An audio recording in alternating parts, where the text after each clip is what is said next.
Hello guys. කොහොමද? ඉතින් හැමෝම හොඳින් ඇති කියලා හිතනවා.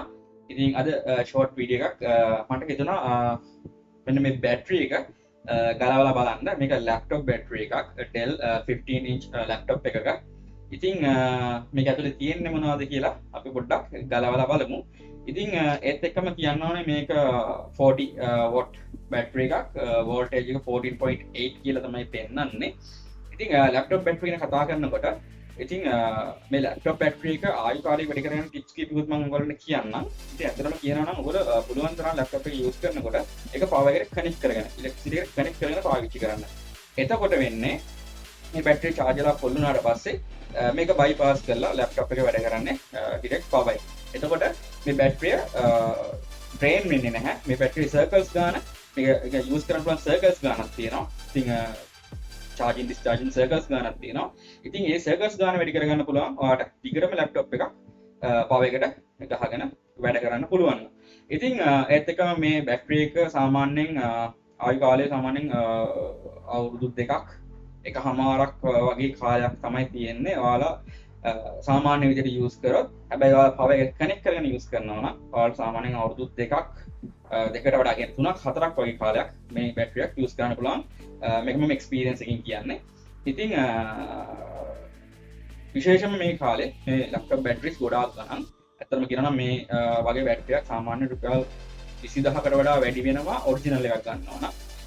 ඉතින් මාකට් එකේ තියෙනවා සෙකන්ඩ් ක්වොලිටි බැටරිස්. ඒ බැටරියක් සාමාන්‍ය රුපියල් 10000 13000ක් විතර වගේ ගාණක් වෙනවා. ඉතින් පොඩි ටිප් එකක් කිව්වේ ලැප්ටොප් එක යූස් කරනකොට පොඩ්ඩක් කරන්ට් එකට පුළුවන් තරම් ගහගෙන පාවිච්චි කරන්න. එතකොට බැටරිය ආයු කාලය පොඩ්ඩක් ඔයගලන්ට වැඩි කරගන්න පුළුවන්. ඉතින් අපි මේක ගලලා බලමු මොනවද ඇතුලේ තියෙන්නේ කියලා. ඉතින් මේ මගේ ෆස්ට් ටයිම් නේ මේක ගලවන්නේ. ඉතින් මට හිතෙනවා ඔයගලන්ට මේ වගේ ගලවන වීඩියෝ එකකුත් මේක ටේ ඩවුන් කරන වීඩියෝ එකකුත් පෙන්වන්න මේක ඇතුලේ මොනවද තියෙන්නේ සහ චුට්ටක් ඒ ගැන බලමු ගලවලා. Okay guys, අපි බැටරි එක ගලවලා බලමු මොනවද ඇතුලේ තියෙන්නේ කොහොමද තියෙන්නේ කියලා. ඉතින් කියන්න ඕනේ මේ වගේ වැඩ කරනකොට පරිස්සමෙන් මොකද තුනී ප්ලාස්ටික්ස් තියෙන්නේ. ඇතුලේ තියෙන කම්පොනන්ට් සමහරලාවට ඩැමේජ් කරන විදිහ ඒවා වෙන්න පුළුවන්. ඉතින් මේවා තලන්න පොඩි කරන්න යන්න එපා. මිටි වලින් ගහන්න ඒවා කරන්න යන්න එපා. මොකද මේ තියෙන ඇතුලේ තියෙන ලිතියම් අයන් බැටරි කෙමිකල්ස් ගිනි ගන්න උනත් පුළුවන් සහ ශරීරයට හානිකර දායි දේවල් වෙන්න පුළුවන් මේ ඇතුලේ තියෙන කෙමිකල්ස්. මේ ෆස්ට් තින්. අනිත් එක තමයි පුළුවන් නම් අනිවාර්යයෙන්ම ග්ලව්ස් එකක් යූස් කරන්න මේ වගේ වැඩක් කරනකොට. මොකද මේ තුනී ප්ලාස්ටික් ඉස්සෙල්ලා මම කිව්වා වගේ මේවන් අත කැපෙන්න ඒ වගේ දේවල් වෙන්න පුළුවන්. ඉතින් මේකට මම පොඩි ස්ක්‍රූ ඩ්‍රයිවර් එකක් යූස් කරනවා. ඉතින් මේක ගොඩක් හයිය නැහැ. ඉතින් මේකේ අයිනකින් අපිට පුළුවන් මෙන්න මේ වගේ අඹරන්න. අඹරුවම මෙන්න මේ වගේ ක්ලිප්ස් පායිනවා. මේක ක්ලිප්ස් වලින් තමයි තියෙන්නේ. සමහර ඒ වගේ ඇඩ්හෙසිව් තියෙනවා මොන හරි ගම් එකක් වගේ දාලා තියෙනවා. ඉතින් මේක එහෙම පේන්න රන් නැහැ. පොඩ්ඩක් ගලවගෙන ගිහලා බලමු. මෙහෙම තියෙදි මේ ක්ලිප්ස් වලින් පන්නන්න පුළුවන්. ඉතින් මෙන්න මෙහෙම ක්ලිප් වලින් පන්නගෙන යනකොට සමහර ඒරියාස් වල ඒ ක්ලිප්ස් පන්නන්න බැරුව යනවා. දැන් මේ වගේ වෙලාවට ඔයාලට ස්ක්‍රූ ඩ්‍රයිවර් එකක් යූස් කරන්න වෙයි. මෙන්න මේ වගේ පුළුවන් තරම් බ්‍රේක් වෙන්නේ නැති වෙන්න ඇතුළට කම්පොනන්ට් වලට හාලි වෙන්නේ නැති වෙන්න තමයි ලවන්න try කරන්න ඕනේ.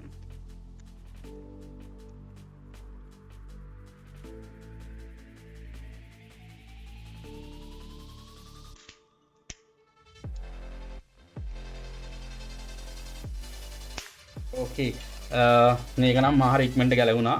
මම හිතන්නේ මම ගලව බැටරි වල ඉක්මනටම ගැලවිච්ච බැටරි එක වෙන්න ඕනේ. ඉතින් මේ නැත්තම් මේවා ගොඩක් අමාරුයි. සමහර බැටරිස් තියෙනවා ගලවන්න සෑහෙන අමාරුයි. ඉතින් මේක මෙහෙමයි. මේක ගලවන එකේ දැන් මගේ අරමුණ ඔයගලන්ට මේක ඇතුලේ තියෙන දේවල් පොඩ්ඩක් පෙන්නන්න. ඉතින් මමත් පුරුදු වෙන්න කලින් මේවා ගලවලා තියෙනවා. ඉතින් තව එකක් තමයි මේ බැටරි දැන් මම ඉස්සෙල්ලා ප්‍රයිසින් කිව්වා.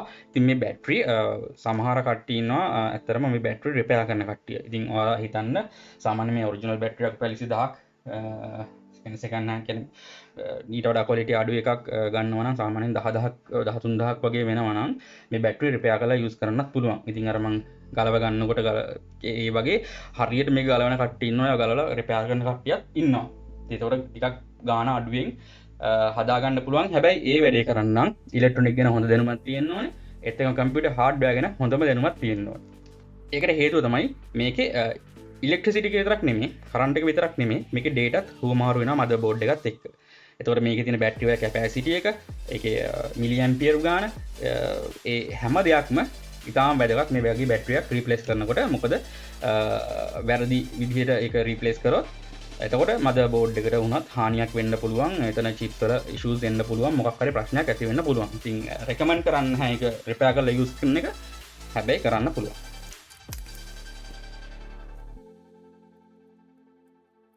එහෙනම් කැඩුනා. ඔයාලට පේනවා ඇතිනේ මොනවද තියෙන්නේ කියලා. ටිකල් ගන්නවා. ගැටලුවක් නැහැ. මේක මම අයින් කරපු බැටරියක්. යූස් කරන්න බෑ. ඒ කියන්නේ බැටරිය කෙලින්ම ඔෆ් වෙනවා. මේකේ බැටරි ඉන්ඩිකේට් කළේ ලැප්ටොප් එකේදී ඉන්ඩිකේට් කරනකොට තැඹිලි පාට බල්බ් එකක්. ඒ කියන්නේ ඒක ෆුල් charge වෙනවා නම් තැඹිලි පාට තිබිලා සුදු පාට වෙනවා. ඒක ෆුල් තැඹිලි පාට බ්ලින්ක් වෙවි තමයි දිගටම තිබ්බේ. ඒ කියන්නේ අනික පවර් ගලවපු ගමන්ම ලැප්ටොප් එක ඔෆ් වෙනවා. ඉතින් මේකේ තියෙන බැටරිස් ඉතින් අපේ යාළු බැටරියක් තියෙන්නේ 18650 බැටරිය තමයි මේ තියෙන්නේ. 18650 බැටරි ගැන වීඩියෝස් කීපයක් තියෙනවා. මම ලින්ක් කරන්නම් ඔයගොල්ලෝ ඒවත් බැලුවේ නැත්නම් බලන්න ඒ charger එකක් හදන විදිය ගැන. එහෙම මම කරලා තියෙනවා කලින් වීඩියෝ. ඉතින් මෙතන තියෙන 18650 බැටරි හතරක් සීරීස් විදියට කනෙක්ට් කරලා. එතකොට සීරීස් විදියට කනෙක්ට් කරනවා කියලා කියන්නේ 3.7 ඒවා හතරක් හරි. මේකේ වෝල්ටේජ් එක ගහලා තිබ්බේ 14.8යි. හරි. ඔයාලට පේනවා 14.8යි. හරිද? 14.8යි තමයි තියෙන්නේ. ඉතින් බලමු තව දුරටත් මේ තියන්නේ මේකේ සර්කිට් එක. ඉතින් මේ සර්කිට් එකේ තියෙනවා මේ තියෙන මේකේ ප්‍රොසෙසර් එක. ඉතින් මේකෙන් තමයි මේක ඔක්කොම කන්ට්‍රෝල් කරන්නේ. මේකට එන කරන්ට් එක යන කරන්ට් එක ඊට පස්සේ මේකේ උෂ්ණත්වය ඇතුළු ඒ හැම දෙයක්ම කන්ට්‍රෝල් කරන මේ සර්කිට් එකකින් මේකේ තියෙන චිප්ස් වලින් ප්‍රොසෙසර් එකකින් පොඩි චූටි ප්‍රොසෙසර් එකක් තමයි මේකේ තියෙන්නේ. ඉතින් මේ ප්‍රොටෙක්ෂන් සර්කිට් එක තියෙන්නේ. ඉතින් මේ සර්කිට් එක මාරු කරන්න ඉතින් මේව නම් හොයාගන්න පුළුවන්ද දන්නේ නැහැ මෙහි. හැබැයි බැටරි වල ඉෂුව එකක් තියෙනවා නම් ඔයාලට පේනවා. ඉතින් මේ සීරීස් විදිහට කනෙක්ට් කරලා තියෙන බැටරි මේ තහඩු කෑලි වලින් කනෙක්ට් කරලා තියෙන්නේ. අලවලා තියෙන්නේ මේකට. අලවලා තියෙන්නේ මේකට. ඉතින් මෙන්න මේ විදිහට ඉතින් හොඳටම අල්ලලා තියෙනවා. ඕකේ. ඉතින් ඔන්න කම්පියුටර් එක ගලවුවා. ඉතින් මෙන්න මේ වගේ කම්පෝනන්ට් එකක් තමයි ඔන්න ලැප්ටොප් බැටරියක් ඇතුලේ තියෙන්නේ. මෙන්න මේ වගේ සීරීස් විදිහට කනෙක්ට් කරලායි තියෙන්නේ. ඕකේ. ඉතින් ප්‍රොටෙක්ෂන් සර්කිට් එක මේකේ තියෙනවා මේකක් සෙන්සර් එකක් මේ තියෙන්නේ. මෙන්න මේක තමයි සෙන්සර් එක. මේකෙන් තමයි බැටරි වල හීට් එක මේ බැටරි එකේ හීට් එක මෙන්න මෙයා තමයි මයින්නේ. ඔයාලා දන්නවා ඇති BIOS ගැන දන්නවනම් කම්පියුටරේ BIOS ගැන දන්නවනම් ඔයගොල්ලෝ දන්නවා BIOS වලින් බලන්න පුළුවන් බැටරි එකේ හීට් එක කොච්චරද ප්‍රොසෙසරේ හීට් එක කොච්චරද ඉන්ෆර්මේෂන් බලන්න පුළුවන්. මම තව පොඩි ටෙස්ටින් එකක් කරනවා. මට අර බැටරි එක ඉන්ඩිකේට් කරපු විදිහ නිසා මට පොඩ්ඩක් මේක බැටරි එක චෙක් කරලා බලන්න හිතුණා. මේක බැටරි සෙල් වල කොහොමද තත්ත්වය කියලා. ඉතින් බලමු අපි මේ බැටරි සෙල් වල තත්ත්වය කොහොමද කියලා. මේ පැත්ත තමයි තියෙන්නේ. ෆස්ට් බැටරි එක ඒකේ 4යි කියන්නේ 4.15 14ක් කියන හොඳ වෝල්ටේජ් එකක් තියෙනවා. ඒකෙත් තියෙනවා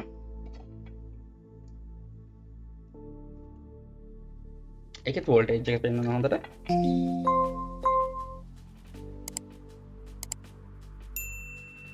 අන්න මේ බැටරි සෙල් එක ඔන්න බලන්න බැටරි සෙල් එක. ඉතින් මේ බැටරි සෙල් එක වැඩ කරන්නේ නැහැ හරියට. මේ බැටරි සෙල් එක තමයි ඩැමේජ් බැටරි සෙල් එක. මම ඔයාලට කිව්වා මේක රිපෙයාර් කරන්න පුළුවන් කියලා. ඉතින් රිපෙයාර් කරනවා කියලා කරන්න තියෙන්නේ ඇත්තටම කියනවා මේ බැටරි සෙල් එක මේ කැපැසිටි එක මේක මයින්න ඕනි. මේකේ මිලි ඇම්පියර් ගාන ඒ ඔක්කොම ඉන්ෆර්මේෂන් නාගෙන මේ වගේ බැටරියක් හොඳ එකක් තියෙනවා නම් ඒක මෙතෙන් රීප්ලේස් කරලා ආගේ ලැප්ටොප් එක යූස් කරන්න ආයි බැටරි එක යූස් කරන්න පුළුවන්. මේක තමයි ඩැමේජ් බැටරි සෙල් එක. හැබැයි මේවත් ඉක්මනට ඩැමේජ් වෙනවා අනිවාර්යයෙන්ම. ඉතින් මේක කාලයක් පාවිච්චි කරපු හින්දා තමයි මේ විදිහට වෙලා තියෙන්නේ. ඉතින් ඔන්න ඔය විදිහට තමයි ඔය වැඩේ අපි බලන්න ඕනේ මොනවද ඇතුලේ තියෙන්නේ කියලා. ඉතින් කිව්වා වගේ 18650 බැටරි හතරක් තියෙනවා. මෙන්න මේ ප්‍රොසෙසර් එකක් එක්ක පොඩි චූටි ප්‍රොසෙසර් එකක් එක්ක සර්කිට් එකක් තියෙනවා බෝඩ් එකක්. ඉතින් මේකේ data සහ power ඕන විදිහට ඇතුළට ගන්න, charge කරන්න, charge එක ඉවර වුණාට පස්සේ auto cut කරන්න ඊටත් පස්සේ මේක ටෙම්පරේචර් මයින්ඩ් වෙනම සෙන්සර් එකක් තියෙනවා. ඉතින් ඔන්න ඔය ටික තමයි ලැප්ටොප් බැටරියක් ඇතුලේ තියෙන්නේ. මම හිතනවා ඉන්ෆර්මේෂන් ටික වලට වැදගත් වෙන්නේ නැති කියලා. ඉතින් මේ වැඩ කරන සෙල් වලින් නම් ප්‍රයෝජනක් ගන්න පුළුවන්, පොඩි පොඩි ප්‍රයෝජන ගන්න පුළුවන්. මගේ සමහර වීඩියෝස් වල ඔයාලා දැකලා ඇති. මම ලින්ක් කරන්නම් ඒ වගේ මේ බැටරි 1850 බැටරි යූස් කරන වීඩියෝස් කීපයක් තියෙනවා මම සමහර ප්‍රොජෙක්ට් වලට. ඉතින් ඔයාලා ඒවත් බලන්න ගිහිල්ලා. ඉතින් නෝ තමයි ලැප්ටොප් බැටරි ඇතුලේ තිබ්බේ ඔන්න කැලි ටික. නොමයි ලැප්ටොප් බැටරි ඇතුලේ තියෙන විදිය. ඉතින් guys ඔන්නෝම තමයි අද වීඩියෝ එක. ඔයගොල්ලෝ මොනවා හරි මේකෙන් කරගන්න නැති කියලා හිතනවා. ඒත් එක තව ටිප් එකක් දෙන්නම්. බැටරි ලයිෆ් එක එක්ස්ටෙන්ඩ් කරගන්න නම් ඒක බැටරි ලයිෆ් එක විතරක් නෙමෙයි මේ ලැප්ටොප් එකටත් ගොඩක් හීට් එකට නිරාවරණය වෙන්න තියන්න එපා. ගොඩ එක්ස්ට්‍රීම් හීට් එක එච්චර හොඳ දෙයක් නෙමෙයි. ඔයාලා දකින්න ඇති ටෙම්පරේචර් කන්ට්‍රෝල් එකක් මොකක්ද සෙන්සර් එකක් එකට තියෙන්නේ. ඒකින්ද හීට් එක බැටරි වලට කොහොමත් හොඳ නැහැ. මේ ලැප්ටොප් බැටරි එකටත් ඒකේ වගේ තමයි වැඩි හීට් වෙන විදිහට ඒක යූස් කරන්න එපා. ඒත් එක්කම තමයි බැටරි කම්ප්ලීට්ලි ඩ්‍රේන් වෙන්න දෙන්නත් එපා. කියන්නේ සම්පූර්ණයෙන් 0 වෙලා ඕපන් ලෙවල් එකට යනකම් බැටරි යූස් කරන්න එපා. ඒක කොහොමත් ලිතියම් අයන් බැටරි වලට රීචාර්ජබල් බැටරි වලට හොඳ දෙයක් නෙමෙයි. ඉතින් අද වීඩියෝ එක ඔන්න ඔය විදිහයි. මම හිතනවා ඔයගොල්ලෝ මේ වීඩියෝ එකත් මොන හරි දෙයක් ඔයගොල්ලෝ එකතු කරගෙන ඔයගොල්ලෝ කී විදිහට ඔයගොල්ලෝ නොදන්න දෙයක් දැනගන්න ඇති කියලා මම විශ්වාස කරනවා. ඉතින් එහෙනම් ආයි වීඩියෝ එකේ අපි හම්බෙමු. එහෙනම් ගිහින් එන්න. බයි බයි.